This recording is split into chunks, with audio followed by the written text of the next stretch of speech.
زبير، لا شك انني اتفق معك من حيث ان النصوص الوارده بنصوص عامه، وانا اتفق ايضا على انه للاسف ان القضاء لم يمتلك بعد الجرأه الكافيه لكي يقول بسمو الاتفاقيات الدوليه على النص الداخلي. اكيد ان كما يقال العدل البطيء نوع من الظلم، فصدور احكام بعد مرور مدة طويلة لا شك أنه يمس في الصميم بالعدل كما يسمو إليه المظلوم. وأكيد على أن الحق في الاستعانة بمحامي بالنسبة للمعوزين، والذي للأسف لم يتوافر بحدود الساعة بمقتضيات قانون مصر الجنائية إلا بالنسبة للجنايات، أكيد أن الحق في التعويض عن الخطأ في تطبيق العدالة كلها معيقات تمس بتحقيق أمن قانوني وقضائي. أعتبر وأعتقد على أن الأستاذ خالد المروني لديه في هذا المحور ما يقول، فليتفضل مشكورا. شكرا سيد الرئيس. بداية لا يفوتني أن أتقدم بالشكر للزملاء في جمعية حقوق وعدالة، وكذا الزملاء في المكتب الجهوي لنادي قضاة المغرب بالدار البيضاء على توجيه الدعوة لحضور هذا النشاط. من وجهة نظري كممارس وكفاعل حقوقي، فالحديث عن معيقات إصلاح العدالة الجنائية في المغرب هو حديث لا ينفصل البتة عن الحديث عن معوقات إصلاح العدالة بشكل عام، رغم الخصوصيات التي يكتسيها الحديث عن العدالة الجنائية. عموما يمكن من وجهة نظري تلخيص معيقات العدالة الجنائية في المغرب في 3 مستويات. المستوى الأول يرتبط بحقوق المعيقات المرتبطة بحقوق المتهم أثناء المحاكمة. المعيقات المستوى الثاني يتعلق بالمعيقات المرتبطة بنظام سير العدالة الجنائية بشكل عام في المغرب. والمستوى الثالث يتعلق بالمعيقات المرتبطة بالقضاء الجنائي. إذا سمح لي السيد رئيس الجلسة سأحاول باختصار شديد أن أستعرض أهم هذه المعيقات. فبخصوص المعيقات المرتبطة بحقوق المتهم أثناء المحاكمة، ما غاديش نفصلوا فيها كثيرا، سوف احاول ان اثير الاشكالات فقط. اول ما يمكن اثارته في هذا الصدد ما تطرق له الاساتذه قبلي المتعلق بقرينه البراءه. بدوري لا اتفق مع الاستاذ بكير بخصوص ما ورده في قانون المصري الجنائي.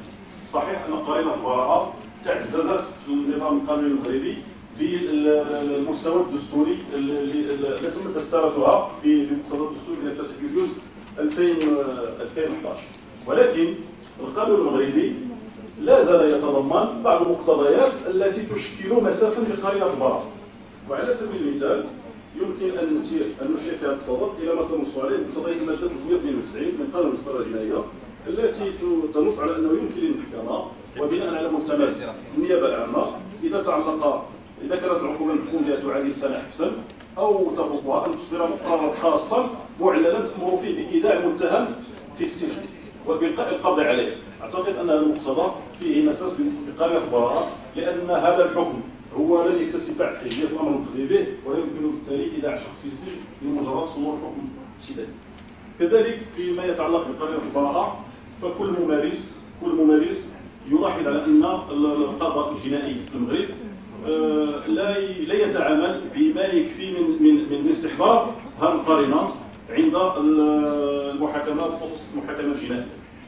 كذلك من بين المعيقات المرتبطه بهذا المحور يمكن ان اشير باختصار الى الحق المشتبه فيه او المتهم في الاستعانه بالمحامي. فان كان المشتبه المغربي كفل هذا الحق بمقتضى الماده 315 من قانون المصطلح الجنائيه، فان حق الاستعانه بمحامي عندما نتحدث عن الاستعانه بمحامي معنا يضمن ذلك من ضمانات اثناء المحاكمه. فالمشرع المغربي جعل هذا الحق اختياريا فقط، باستثناء الحالات المنصوص عليها في الماده 316 المعروفه، الجنايات والحادث ذوي العاهات والمتهم المهدد بحكم يتعلق بالابعاد الى غير ذلك.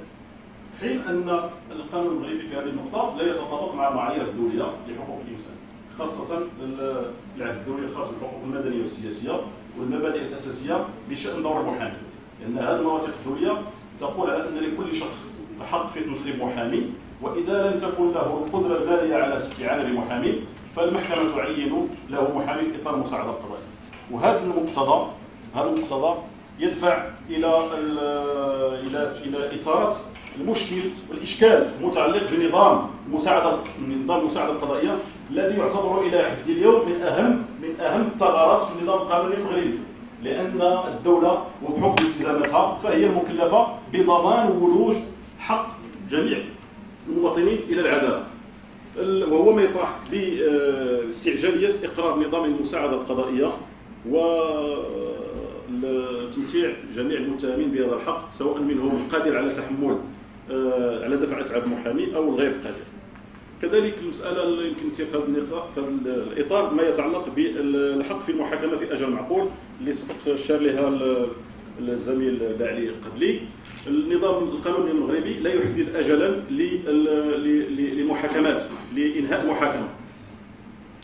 هنا يمكن التمييز بين مستويين بالنسبه للقضاء الجنائي المغربي.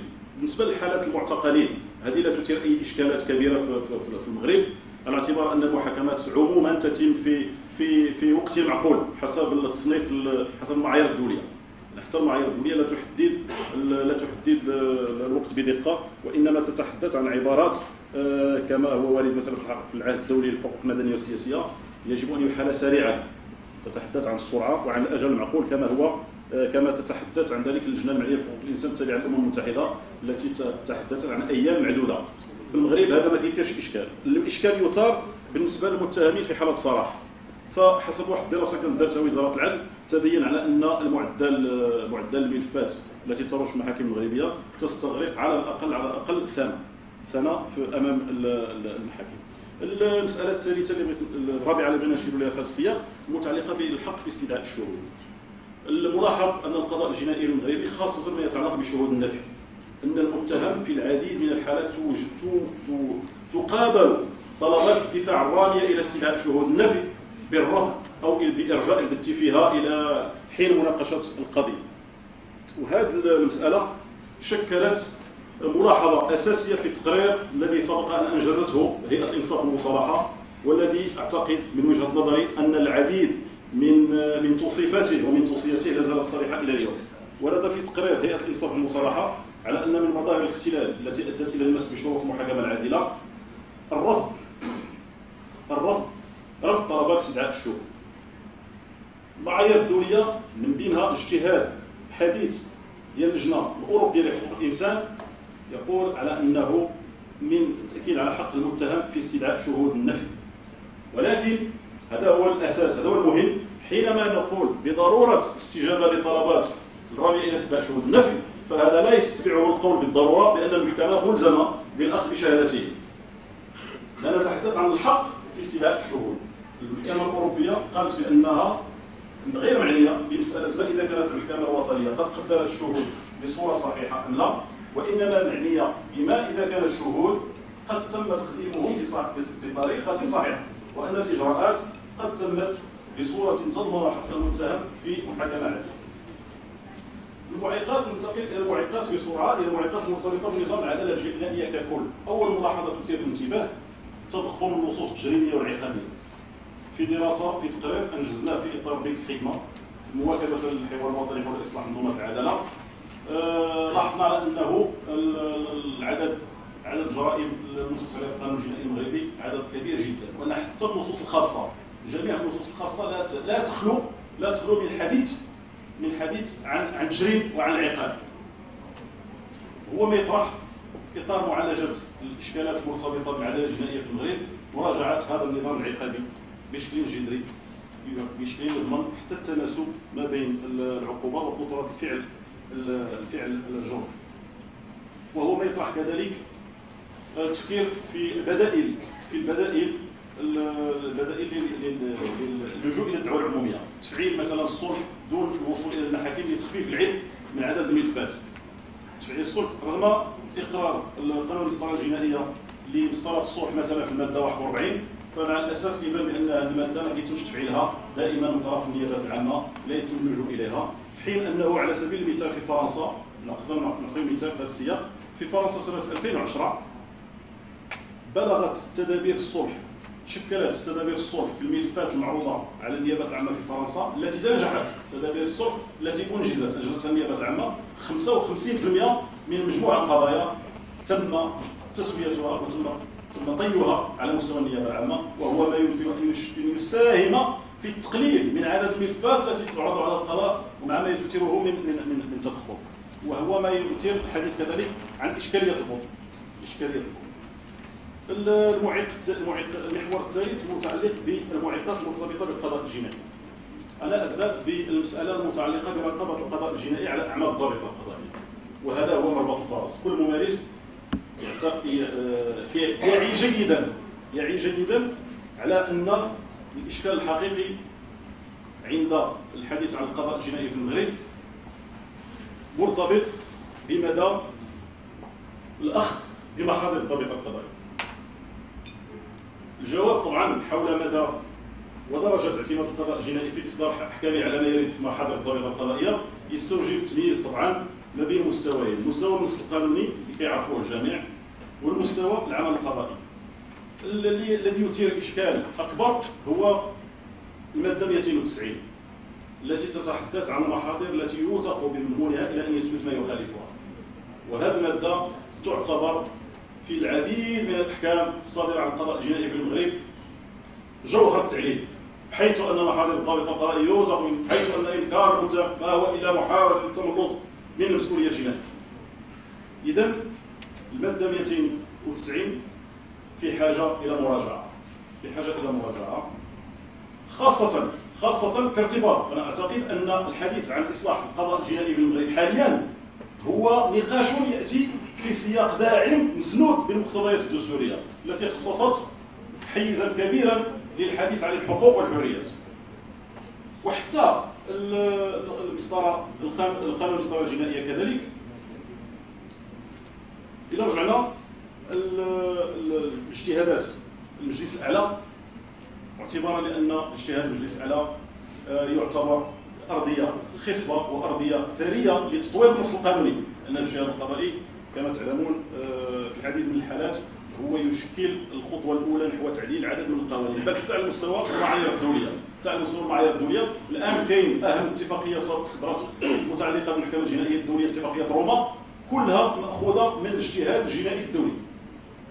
نقترح تعديل الماده 290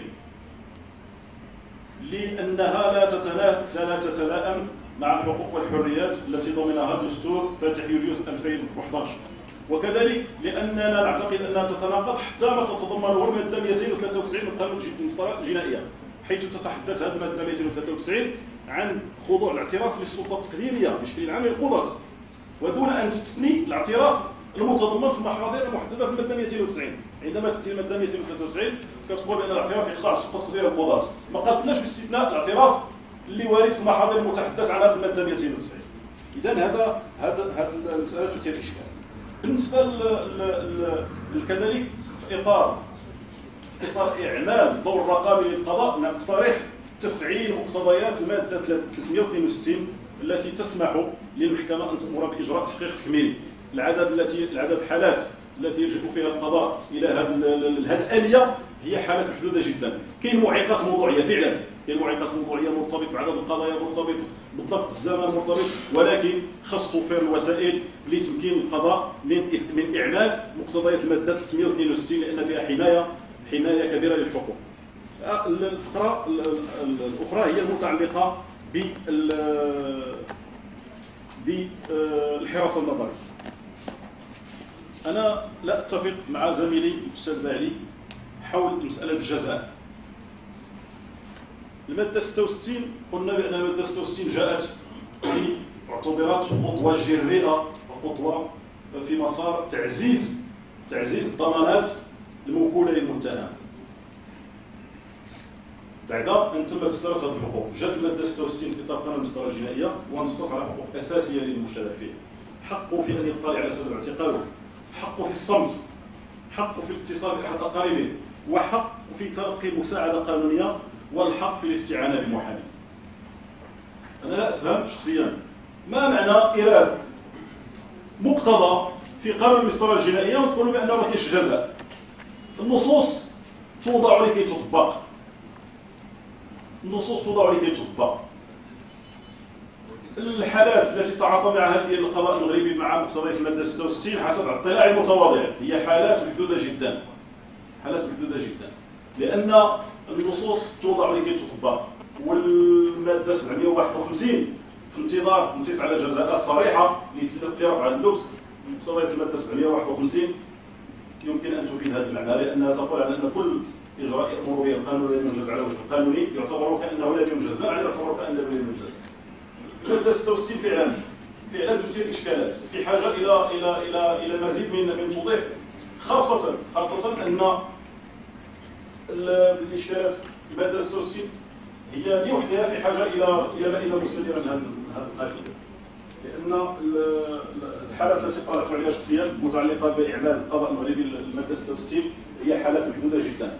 طلعت على حكم صادر على ابتدائية سوق الأربعاء الغرب، وهو حكم ابتدائي جريء وممتاز وتعليله ينهل من المرجعية الدولية والاتفاقيات الدولية. قضى ببطلان وحدة الطريقة القضائية لخلق مقتضيات المادة 66 على الإشعار المتهم بحقه في الاستعانة بمحامي.